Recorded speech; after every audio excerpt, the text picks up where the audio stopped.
Stop. Yes, you. You've been feeling vulnerable, scared, like the world is against you. God needs you to hear this now. You are protected. Listen carefully, because God's shield is around you, even when you cannot see it. Every step you take, every breath you draw, He is guarding you. Psalm 91:4 says, "He will cover you with His feathers, and under His wings you will find refuge. His faithfulness will be your shield and rampart." God is saying, "No harm can touch the soul I hold. No plan of the enemy can succeed.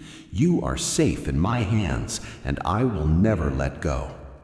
You are not alone. You are not defenseless. You are covered, protected, and watched over. God says today, walk boldly, pray confidently, move forward without fear.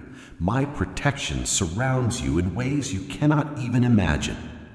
Take a deep breath, feel His presence, and trust that every moment, every worry, every step is under His care.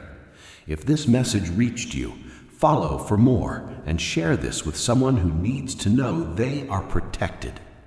Jesus' message for you. Prayer.